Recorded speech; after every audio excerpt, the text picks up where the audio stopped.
Namaste, good morning, good afternoon and good evening depending upon whenever you're watching to me. My name is Mona and today we will going to discuss about the sole trading concern, its disadvantages या फिर क्या demerits हैं. Before I proceed further, मैं आप लोगों को ये भी बताना चाहूँगी कि सोल ट्रेडिंग कंसर्न की मीनिंग क्या है, उसका डेफिनेशन क्या है, उसके एडवांटेजेस और उसके कैरेक्टरिस्टिक्स क्या हैं. ये सारी चीज़ें भी मैंने अपने चैनल पे क्या कर रखी हैं, कवर कर रखी हैं. यदि आप देखना चाहें और डिटेल में उस चीज़ के बारे में जानना चाहें तो ज़रूर चेकआउट कीजिएगा. सो बढ़ते हैं डीमेरिट्स की ओर, डिसएडवांटेजेस की ओर. जैसे कि हम सब जानते हैं किसी भी चीज़ के अगर एडवांटेजेस हैं तो उसके डिसएडवांटेजेस भी होते हैं. सोल ट्रेडिंग कंसर्न के डिसएडवांटेजेस क्या हैं, हम इसे बहुत ही डिटेल में पढ़ने वाले हैं आगे. तो very first is limited manager skill. As we all know that it is must या फिर पॉसिबिलिटीज इस चीज़ की है कि एक इंसान किसी एक फील्ड में बहुत ही एक्सपर्ट और एक्सट्रीम टैलेंटेड हो सकता है, लेकिन अगर एक ही पर्सन्स को फाइनेंशियल मैनेजमेंट या फिर बिजनेस या फिर उसे प्रोडक्शन का डिपार्टमेंट, बाकी चीज़ों, मतलब एक इंसान बहुत सारी फील्ड्स में एक्सपर्ट नहीं हो सकता, ये बट ऑब्वियस है. तो in case of the sole trading concerns सिर्फ एक सोल प्रोप्राइटर होता है और वही सारी चीज़ों को मैनेज कर पाता है. तो हर चीज़ को मैनेज करने का उसके अंदर इतना एक्सट्रीम टैलेंट नहीं होता है. लेकिन अगर इसी चीज़ को हम बड़े बड़े बिजनेस ऑर्गेनाइजेशन से क्या कर सकें, कंपेयर करें, तो वहाँ पे जो भी टेक्नीशियन होता है वो अलग होता है जो उस फील्ड में एक्सपर्ट है. अगर कोई अकाउंटेंट है तो वो उस फील्ड में एक्सपर्ट है तो वो अलग से हायर किया जाता है. लेकिन यहाँ पे लिमिटेड रिसोर्सेज होते हैं, बिजनेस इतना बड़ा होता नहीं है, तो हम अलग अलग डिफरेंट पीपल को क्या कर सकते हैं, हायर नहीं कर पाते हैं. तो ये चीज़ बोल सकते हैं कि it is also one of the disadvantages, that is limited managerial skill होता है. Next is liability is unlimited. As we all know that all the funds is invested by the sole proprietor itself. जितने भी वो खुद के funds invest कर सकता है या फिर तो अब जितने पूरे फंड्स और सारी चीज़ें एक सोल प्रोप्राइटरशिप ने क्या किया है, सोल प्रोप्राइटर ने इन्वेस्ट किया है. तो जितना भी प्रॉफिट्स या फिर उससे लॉसेस होंगे वो सारी की सारी चीज़ों की का रिस्पॉन्सिबिलिटी या फिर बिलोंग किसको करता है, सोल प्रोप्राइटर को ही करता है. ठीक है. कई बार अगर बिजनेस या लॉसेस सफ़र कर रही है या फिर जितने भी उसने लोन लिया है वो पे नहीं कर पा रहा है, तो बिजनेस असेट्स के साथ साथ उसकी जो पर्सनल प्रॉपर्टी है वो भी यूटिलाइज की जा सकती है, क्योंकि लाइबिलिटी क्या है, अनलिमिटेड है.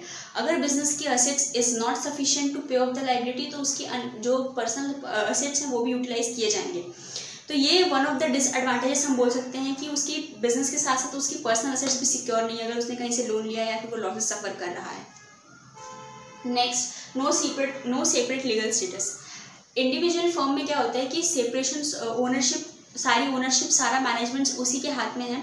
तो यहाँ पे कोई भी सेपरेट लीगल स्टेटस नहीं है. सपोज मान के चलिए अगर किसी बाहर वाले इंसान ने उसके बिजनेस पे क्या किया है, केस किया है या फिर वो लॉसेस सफ़र कर रहे हैं या फिर कोई भी डिफिकल्टीज है, तो वो सिर्फ बिजनेस की ना होकर उसके ऊपर भी क्या होती है, लागू होती है. अगर अरेस्ट करना है तो सपोज अगर आपने कोई इलीगल फॉर्मेलिटीज़ या फिर इलीगल चीज़ें की हैं, तो बिजनेस ऑर्गेनाइजेशन आप डिनाई नहीं कर सकते, वो उसके लिए रिस्पॉन्सिबल आप होगी, उसकी जो पनिशमेंट होगी वो भी उस सोल प्रोप्राइटर को ही की जाएगी. तो ये this is also the safe, इसमें कोई सेपरेट लीगल नहीं होता है और सारी की सारी रिस्पॉन्सिबिलिटीज़, अथॉरिटीज सारी की सारी क्या होती है, उस ओनर की, उस सोल प्रोप्राइटर की ही होती है. ठीक है. Next, continuity and the stability is absent. Continuity and stability क्या होता है कि आपका बिजनेस रन किए जा रहा है, चले जा रहा है. लेकिन सोल प्रोप्राइटरशिप के केस में क्या होता है कि अगर कोई सोल ट्रेडर है, ठीक है, अगर उसके साथ कोई मिस हैपनिंग्स होती हैं, खुदा ना खास्ता उसका एक्सीडेंट होता है या फिर डेथ हो जाता है या फिर इंसॉल्वेंसी, इंसैनिटी, कोई भी प्रॉब्लम्स वो सफ़र करता है, तो ये चीज़ डायरेक्टली उसके बिजनेस को क्या करने वाली है, अफेक्ट करने वाली है. अगर उसका लीगल हेयर नहीं चाहता है कि उसके बिजनेस को कंटिन्यू करे, तो अब बिजनेस का जो एग्जिस्टेंस है वो खत्म हो जाएगा या फिर बिजनेस पूरी तरीके से वाइंड अप कर दिया जाएगा. क्यों? क्योंकि सोल प्रोप्राइटर ही अलाइव नहीं है या फिर वो इस कंडीशन में नहीं है कि वो बिजनेस को आगे बढ़ा सके.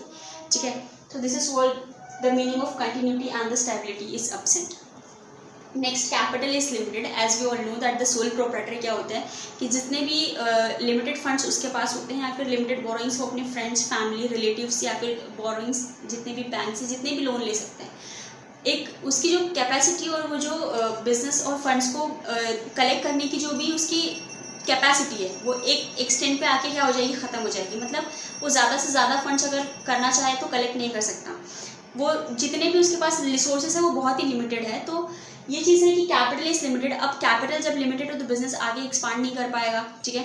और अगर वो कोई बहुत बड़ा चीज़ स्टार्ट करना चाहता है जिसके लिए फंड्स की ज़रूरत है, तो अब उसके पास फंड्स नहीं है, तो अब वो नया बिजनेस वो चीज़ को पाने के लिए, वो चीज़ को स्टार्ट करने के लिए भी उसको सोचना पड़ेगा, क्योंकि फंड्स क्या होते हैं, लिमिटेड होते हैं। तो this is also one of the most important disadvantage बोल सकते हैं हम of the sole proprietorship form.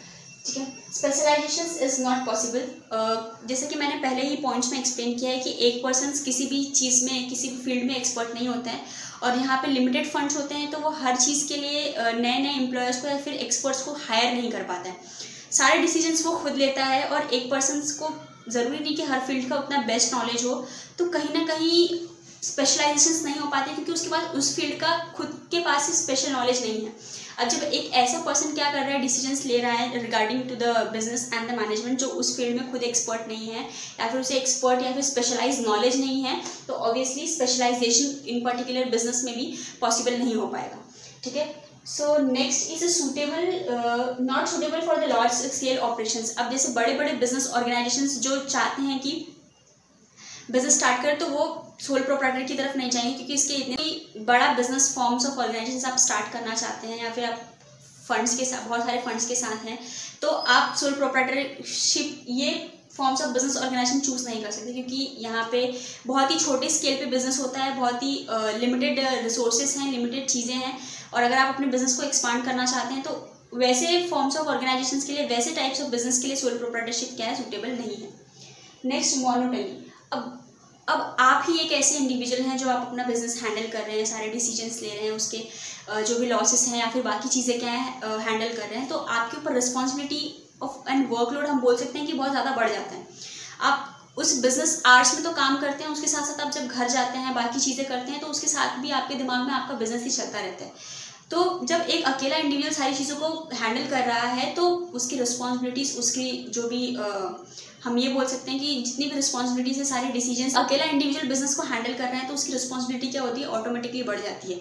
तो वो घर के आवर्स में भी, बिजनेस आवर्स में भी, फैमिली आवर्स में भी वो क्या करता है, अपने बिजनेस के बारे में सोचता है, या फिर चीज़ों को एक्सपांड करने के लिए, आगे बढ़ाने के बारे में सोचता है। तो इससे कहीं ना कहीं उसकी पर्सनल लाइफ भी क्या हो पाती है, इफेक्ट हो जाती है। तो अब वो अपनी इसी बिजनेस की वजह से, इसी सोल प्रोप्राइटरशिप की वजह से, कि अब वो सारी चीज़ों को एक साथ हैंडल कर रहा है, बिजनेस को या फिर अपनी पर्सनल लाइफ को क्या कर पा रहा है, टाइम नहीं दे पा रहा है, तो it is also one of the disadvantage हम कह सकते हैं, that is monotony. So these were the disadvantages and demerits of the sole proprietorship firm. I hope आपको ये पॉइंट्स पूरे समझे होंगे, और अगर आपको इसके एडवांटेजेस और मीनिंग डेफिनेशन भी चाहिए, तो आप मेरे चैनल पे चेकआउट कर सकते हैं। कोई भी डाउट है, कोई भी प्रॉब्लम है, आप कमेंट सेक्शन में ज़रूर बताइएगा, और अगर आपको कोई फीडबैक है तो आप ज़रूर दीजिएगा। Thank you so much.